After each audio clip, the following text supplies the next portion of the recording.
이번에 특별 새벽 기도의 큰 기도의 제목을 고요하고 평안한 생활로 정했습니다. 고요하고 평안한 생활은 방금 읽은 이 디모데 전서에 나오고 있습니다. 임금들과 높은 지위에 있는 모든 사람을 위하여 기도하라는 것입니다. 왜 그분들을 위해서 기도해야 되느냐 하면은 우리가 모든 경건과 단정함으로 고요하고 평안한 생활을 하려 함이라. 고요하고 평안한 생활은 우리에게 꼭 필요한 모습입니다.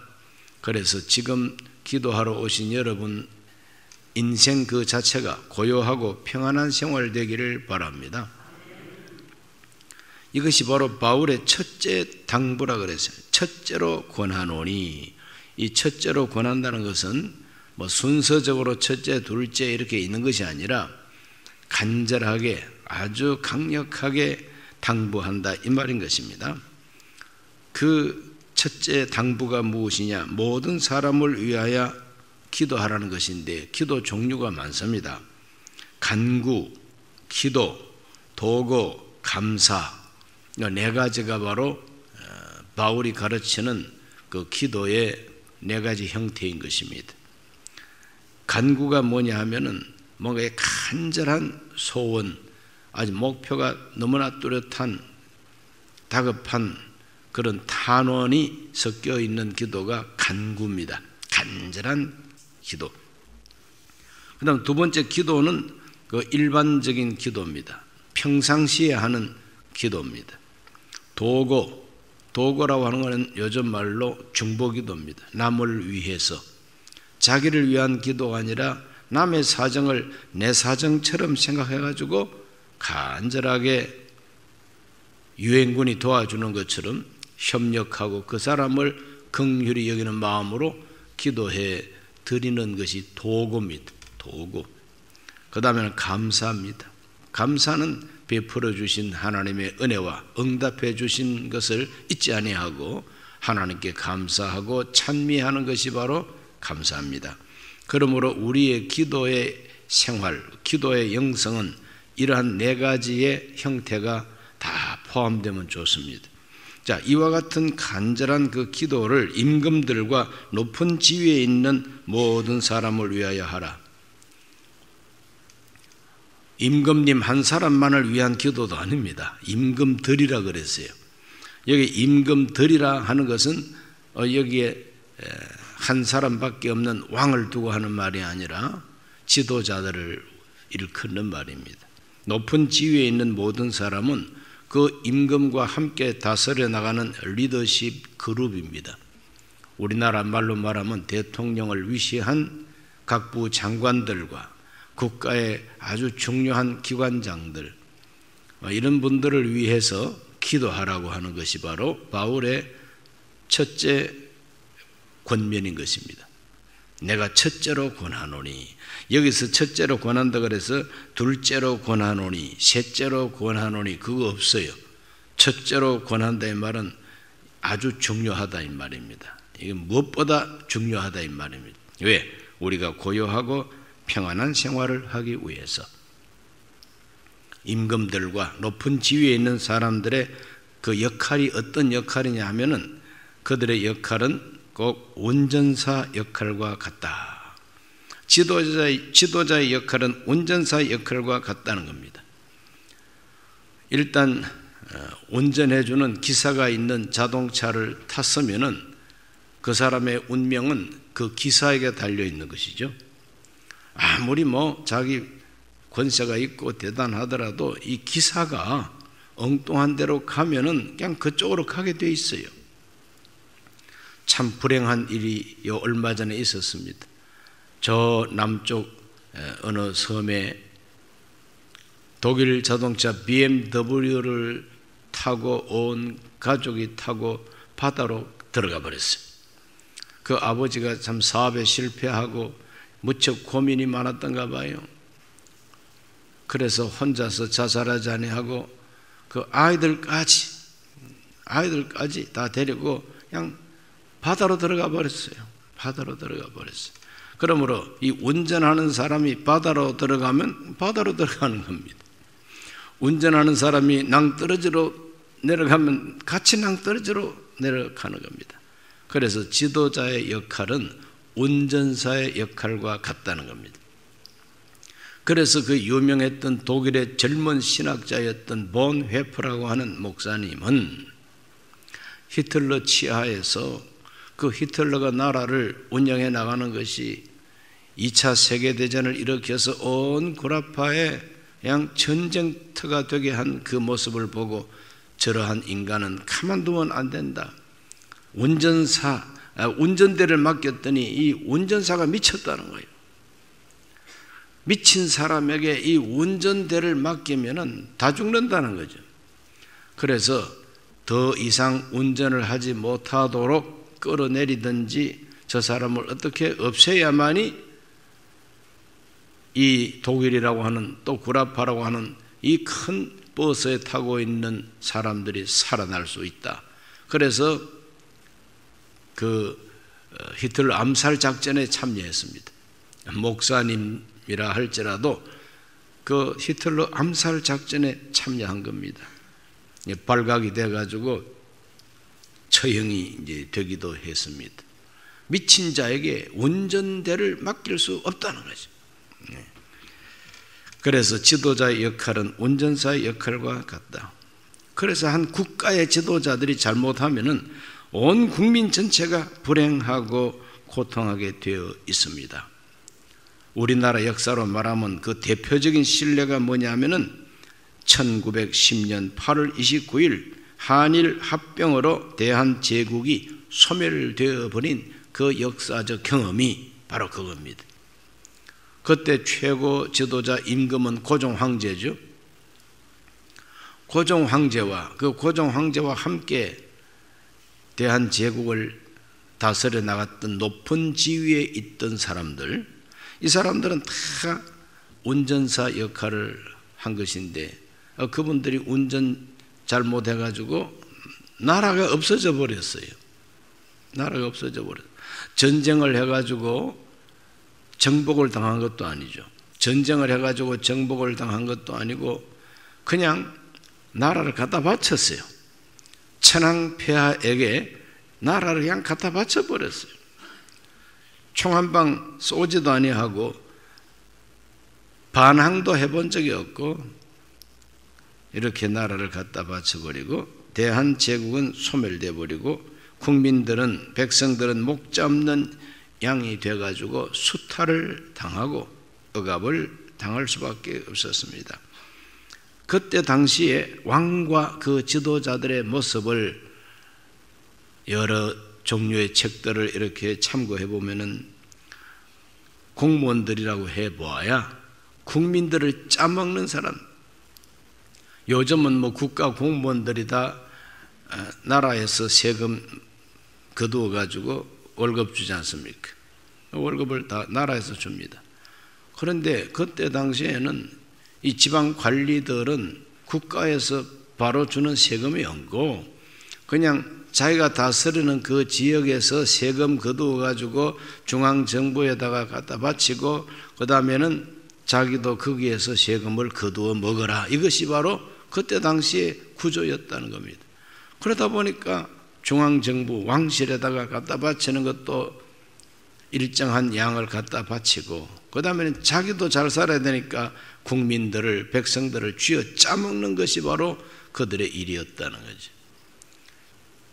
그리고 우리나라에서 가장 넓은 평야지대가 징계, 맹계, 너른들이라고 하는 그 김제평야입니다. 만경평야입니다. 그가 제일 그냥 비옥한 땅 넓고 넓은 지평선이 있는 대한민국에서 유일하게 지평선이 보이는 지역이 바로 그 지역이에요. 지금 요즘도 지평선이 보여요. 그 넓은 토지가 있으니 거기서 얼마나 수확이 많이 나옵니까? 그러니 거기가 바로 제일 황금 직책이죠. 조병갑이라고 하는 사람이 내려가가지고 얼마나 쥐어 짜먹는지. 그래서 참다 못해서 통학혁명이라고 농민들이 반란을 일으켰어요. 도끼 들고 낫 들고 막 그냥 반란을 일으켰습니다. 그게 바로 통학혁명이라는 거죠. 그 유명한 죽창가가 바로 거기에서 이제 나오게 되는 겁니다. 못 살겠다. 그 죽창 들고 그 죽창을 가지고 어디를 진격했느냐 하면은 일본하고 싸운 게 아닙니다. 동학혁명은 일본하고 싸운 게 아니라 동학혁명은 우리를 쥐어 짜먹는 관리들, 중앙정부를 향해서 반란을 일으킨 겁니다. 그런데 이와 같은 그 농민들의 그 반란, 그게 뭐 나쁜 마음을 가지고 일으킨 반란이 아니라 하도 빼앗기니까, 하도 짜가니까 더 이상 우리를 괴롭히지 말아달라, 우리 정당한 정말 농민의 권리를 찾기 위해서 일으킨 그 반란인데 위로하고 협상하고 잠재울 그러한 정책을 사용하지 아니하고 그때 지도층들이, 최고 지도층이 바로 고종 왕과 민비라고 하는 왕비입니다. 이 두 사람이 청나라 군대를 갖다가 초청한 겁니다. 조선의 군대를 가지고는 이 농민 반란을 제압할 수가 없어요. 제압할 수가 없으면 타협을 하고, 제압할 수가 없으면 소원을 들어줘야 되는데 그 소원 들어주자니 왕실의 수입이 적을 것 같고 자기 권위가 손상이 될 것 같고, 그러니까 청나라 군대를 불러가지고 우리나라에서 일어나고 있는 농민들을 진압하고자 했는데 일본이 그걸 보고 가만히 있지 않습니다. 빠가야로 이러면서 일본 군인들도 들어왔어요.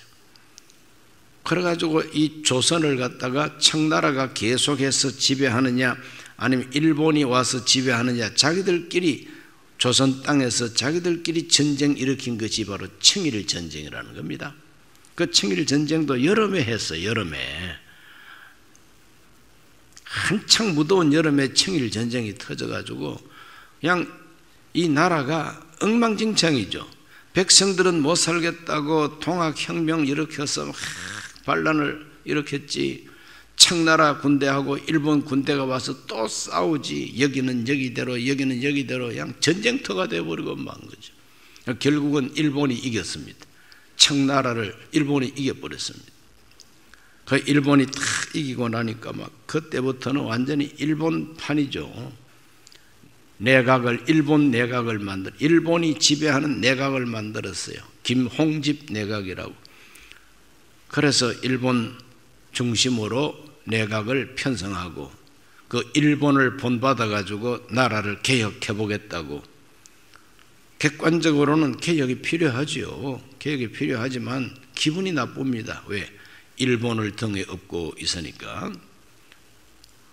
그때 청나라를 이기긴 했지만은 러시아하고 프랑스하고 독일, 영국 이런 나라들이 청나라를 그리고 또 일본을 억압을 하면서 저 요동반도라고 하는 중국의 그 반도를 외국군이 점령하고 있는 거 다 철수하고 다시 청나라로 돌리고 우리 삼국이 지배하겠다.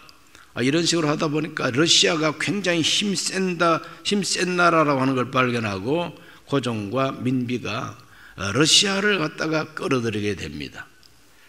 일본이 가만 보니까 자기들이 희생하면서 전쟁해가지고 겨우 이기고 조선 땅을 이제는 지배할 입장이 됐는데 민비라고 하는 이 왕비가 치마만 둘렀지 남자보다 더 뛰어난 정치 감각을 가지고 그냥 국제 정치를 해대니 일본이 굉장하게 이제 수세에 물리고 기분이 나쁘게 됩니다. 그래서 1895년 가을에 민비를 시해해버리고 마는 거죠. 남의 나라에 국모를 칼 들고 들어와가지고 목을 치고 불태워버리고, 이 정말 만행도 이런 만행이 없죠. 이렇게 무자비한 만행을 저지르게 되는 겁니다. 고종 황제가 얼마나 기분 나쁩니까? 왕비를 갖다가 그냥 척사를 해버렸으니. 그래서 그는 1896년 2월 11일 날 러시아 공관으로 피신을 합니다. 그걸 가리켜서 아관파천이라 그럽니다. 아관, 아자라고 하는 건 러시아입니다. 러시아, 아관, 러시아 공관으로 파천, 임금이 가버렸다는 겁니다. 그러니까 김홍집 내각은 왕이 사라져버렸으니까 왕이 사라져버린 내각만 있고 아관파천이라고 해서 러시아 공관에 들어가가지고 김홍집 내각을 척살하라고 명령을 내립니다. 왕명입니다. 그러니 뭐 남의 나라 힘센 나라의 공관에 가가지고 망명정부처럼 자기 나라 그 내각을 척살하라고 명령을 내리니까 길거리에서 잡혀서 맞아 죽었어요. 이렇게 해서 왕과 왕비가 국제 정치한다고 했지만 그게 바로 헛다리 짚고 썩은 새끼줄 잡는 거나 마찬가지였어요. 그때부터 우리나라는 더 비극적인 일을 만나게 되는 겁니다. 1년 만에 아관파천을 거두고 다시 환궁했습니다. 다시 대궐로 돌아왔어요. 왜? 자기가 미워하는 내각을 다 처결을 했으니까. 그런데 자기 중심의 내각을 다시 이렇게 조각을 하고 돌아와서 1년 만에 1897년 10월 12일에 대한제국이라고 하는 제국 이름으로 나라를 새롭게 했습니다. 새롭게 한다 그러면 더 좋게 해야 새롭게 되는 건데 나라 이름만 조선이 아니라 대한제국이라고 이름을 바꿨습니다. 그리고 조선이 대한제국이 되었어요. 제국이라고 하는 말은 황제의 나라라고 하는 뜻입니다. 황제 제자예요. 그래서 황제의 나라가 됩니다. 1897년 그것이 바로 10월 12일입니다. 그 이듬해 1898년 8월 17일 날 대한제국 헌법을 공포합니다. 그걸 오늘 새벽에 나누어 드린 이 종이 받으셨으면 한번 들어보세요. 이걸 받지 못하고 들어오신 분은 완전히 그냥 예수님 재림하듯이 내려오신 분들이죠. 입구로 들어오셨으면 다 받으십니다. 이것이 우리나라 대한제국 1897년에 세워진 고종 황제를 필두로 하는 대한제국의 헌법입니다. 아니, 세상에 무슨 헌법이 한 장에 있느냐? 그래도 헌법입니다. 그러니까 이 세계에서 가장 부끄러운 헌법이에요. 이 세계에서 가장 조롱감이 되는 헌법이에요. 이렇게 참 부끄럽고 수치스러운 헌법이라서 그동안에 이렇게 프린트 해가지고 나눠드린 교회도 없고 우리나라 관청도 없습니다. 순봉 강북교회만 있는 겁니다. 이 헌법이랍시고 만들어내놓은 걸 보면은 한심하기 말로 다 할 수가 없어요. 1조는 대한국은 민국이 아닙니다. 대한국입니다. 대한이요 황제의 나라입니다. 그래서 제국입니다. 대한민국은 이승만 박사가 세운 나라입니다. 대한제국은 세계 만국에 공인된 자주 독립한 제국이다. 아주 굉장하게 자존심이 있는 문구로 되어 있지만 온 세계가 비웃었던 나라가 대한제국이었어요. 2조부터 9조까지 쫙 읽어보면 거기는 대한제국의 정치는 만세불변할 전제정치고 대황제는 무한한 군권을 가지고 있고 대한국 신민은 군권을 침손해서는 안 되고 5조 대한국 대황제는 공군은 없죠. 육해군을 통솔 편제 그리고 6조는 대황제는 법률 제정 반포 집행 사면 감형 복권 다 한다. 7조는 대황제는 행정각부 관제와 봉급을 제정 개정 행정상 필요한 항목의 칙령을 다 밝힌다. 8조는 대황제는 문무관을 임면하고 자기 훈장 영전 박탈한다는 거죠. 부조 대황제는 조약국의 사신을 파송 주재하게 하고 선전과 강화, 재반, 약조를 체결한다. 대한제국의 헌법이라고 해봐야 황제의 권한만 강조되어 있지 백성들은 다 복종할 의무만 여기에 기록되어 있지 백성의 권리는 여기 없어요. 그러니까 이 대한제국의 최초의 헌법은 국제망신이었습니다. 조롱의 대상이었습니다. 이거 완전히 황제의 나라죠. 황제의 나라입니다. 그래서 하도 창피한 헌법이지만 정말 참 어리석은 운전사들이 있었다는 걸 우리가 알고 기도해야 된다. 그래서 기도하시라고 이걸 뿌린떠해서 나누어 드렸는데 우리 담임 목사는 전공이 뭔지 모르겠지만 뭐 이런 걸 내놓느냐 이렇게 의심하는 분이 있지만 티끌만큼도 의심하지 마세요. 이건 글자 한자도 안 틀리게 뿌린떠 해놓은 겁니다. 저도 이 책 보고 알았지만 어떻게 알았겠어요? 그 사람은 또 그 책을 어떻게 편찬합니까? 확실한 자료를 가지고 책을 편찬한 거죠. 자, 왜 이 유인물을 나누어 드리느냐 하면은 정말 그때 당시에 우리나라 이 운전사들은 너무나도 어리석고 무능하고 백성들을 쥐어 짜먹는 그와 같은 운전사들이었다는 걸 알고 그 사람들이 그런 식으로 잘못된 운전을 했기 때문에 나라가 망해버렸다는 거죠. 대한제국이 소멸해버렸다는 거예요. 얼마나 어리석게 행동했으면.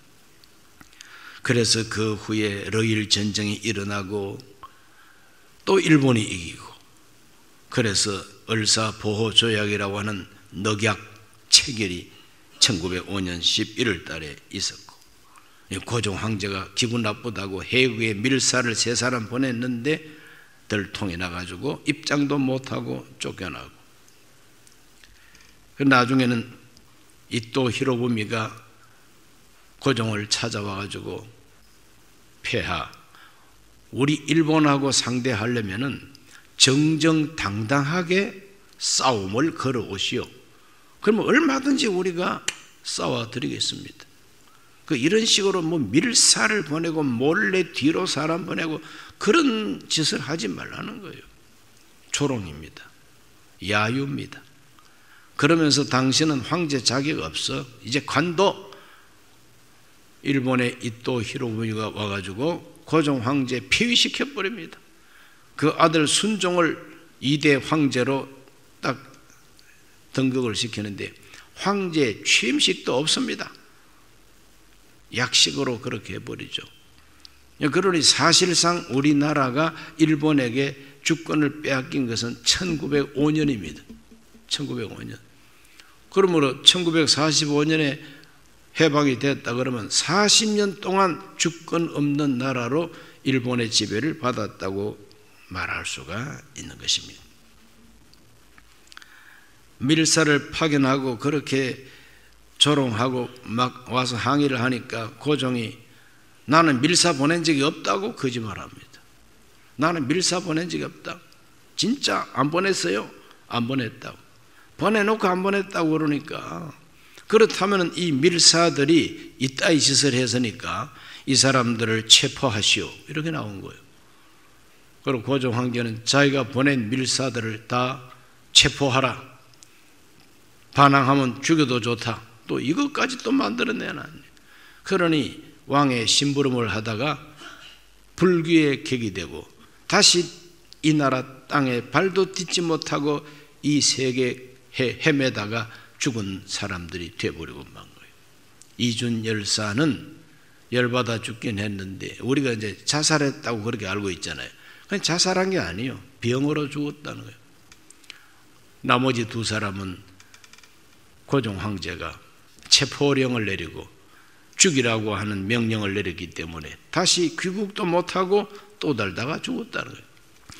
나라의 최고 지도자라고 하는 이러한 사람들이 이렇게 어리석고 자기 백성들을 쥐어 짜먹고 괴롭히는 그런 운전사들이었다. 나라가 망합니다. 안 망하고 말겠습니까? 그런 운전사가 나라를 다스리는데 안 망하는 게 이상하지. 그리고 나라가 망해도 조선 왕실은 건재했습니다. 나라 갖다 바치니까 총 한 방 쏘지 않고 칼 한 번 뽑지 않고 천황폐하에게 나라를 바칩니다고 다 갖다 바쳤더니 일본에서는 정말 가상하도다 하고 그 조선 왕실을 대우해 줍니다. 일본의 왕실과 맞먹는 대우를 해줍니다. 그래서 조선 왕실의 왕의 직계를 왕족이라 그럽니다. 그 다음에 왕의 친척들은 공족이라 그럽니다.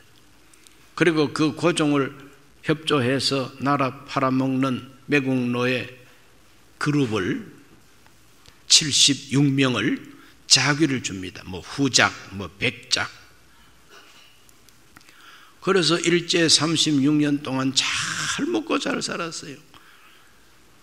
고종 황제와 그 가족들에게 왕족의 연봉을 줍니다. 일본의 왕족이 받는 연봉을 줍니다. 그래 일제시대 내내 아주 부자로 살았습니다. 넓은 땅을 가지고. 그래서 일제시대가 우리나라 백성들한테는 죽을 판이지만은 조선 왕실은 살판 났어요. 이제는 깐족되는 대신들도 없고 불평하는 사람들도 없고 정치한다고 골머리 앓을 필요도 없고 일본이 다 알아서 세비 갖다 주지, 다 돈 갖다 주지, 부족함이 없도록 돌봐줍니다. 그러니 일정시대 내내 가장 편안하게 고요하고 편안하게 살았던 사람들이 고종 황제의 일가들입니다. 또 그 고종 황제를 도와주었던 그때 당시의 지도자들입니다. 높은 지위에 있던 사람들입니다. 그러한 왕과 그러한 지도자를 만나면은 또 망한다는 거죠. 그래서 오늘 우리가 국민들이 고요하고 평안하게 살기 위해서라도 임금들과 높은 지위에 있는 사람들을 위해서 기도해야 된다는 거예요. 어떻게 기도해야 되느냐? 세 가지를 기도해야 됩니다. 첫째는 이 사람들이 하나님을 경외하는 사람들이 되어야 됩니다. 하나님 두려운 줄 알고 하나님 경외하는 사람들이 돼야만 이 사람들이 정상적인 운전사 역할을 감당할 수 있다. 하나님을 경외하는 사람들 되게 해 주십시오. 두 번째는 국민을 진심으로 사랑하는 사람들이 되게 하여 주소서. 그때 당시에 우리나라 지도자들은 국민을 사랑하지 않았습니다. 국민을 사랑하지 않았어요. 국민들이 못 살겠다고 들고 일어나니까 위로하고 타협하고 소원을 들어주기보다도 일본 군대 끌어들이고 청나라 군대 끌어들여가지고 기관총을 가지고 다 쏘아 죽였어요. 자기 나라 백성들을 외국 군대를 불러들여가지고 기관총으로 쏘아 죽이는 이와 같은 왕과 왕비와 그 대신들이 목자입니까? 그 목자가 아닙니다. 늑대들이죠. 여우들입니다. 그래서 민비를 시해할 때에 그 작전 이름을 여우사냥이라고 지었어요. 여우사냥. 그러나 민비를 여우로 비유했습니다. 그 여우를 잡아 죽여야 된다. 이래가지고 여우사냥이라 해가지고 민비를 시해하게 되는 겁니다. 일본 사람들이 민비를 여우라고 했지만 그거는 잊어버리고 우리 대한민국 국민들 입장에서 볼 때에 왕실은 도대체 뭐냐 이거예요. 국민을 보호하는 왕실이 아니다 이거죠. 나라가 망한다음에도 가장 편안하게 고요하게 잘 먹고 잘 살았던 왕족, 공족 그리고 후작, 백작, 자귀를 받은 친일파들, 매국노들 그 국민들하고는 상관이 없어요. 다 자기들의 안녕과 자기들의 재산에만 관심이 있는 거죠. 그러므로 그러한 지도자를 만나면 안 되니까 우리들은 국민을 진정으로 사랑하는 사람들이 되기를 기도해야 된다는 거죠. 그 다음에 세 번째, 국제 정세를 알고 나라를 안전하게 하는 사람이 돼야 돼요. 그 당시의 고종이나 모든 우리나라 지도자들은 국제 정세에 대해서는 완전히 까막눈이에요. 빨간 색깔과 녹색을 잘 구분 못하는 사람들을 정록생명이라고 합니다. 정록생명이라고. 이 사람들은 국제 정세에 있어서 완전히 생명이에요. 그 러시아를 붙들고 매달렸습니다. 러시아가 대한제국을 지켜줄 줄 알고. 그러나 국제 정세를 알고 있는 사람은 이거 러시아가 아닌데, 이 러시아는 썩은 밧줄인데 왜 자꾸 썩은 밧줄 붙들고 매달리려고 그러는? 그러면 썩은 밧줄 뚝 떨어지면 같이 떨어지고 마는 거죠. 그래서 러일 전쟁에서 러시아가 패배하고 일본이 일어서지 않습니까? 그럼 왜 그렇습니까? 이건 국제 정세가 벌써 세계 패권 국가가 그때는 영국이었어요. 그 영국이 세계 패권 국가인데 영국이 누구 편을 드느냐? 일본 편을 들고 있는 거예요. 그런 세계 패권 국가가 일본을 앞잡이로 딱 세워놓고 너희들 우리가 기술을 가르쳐주고 우리가 돈을 대줄 테니까 청나라를 물리쳐라. 러시아를 물리쳐라.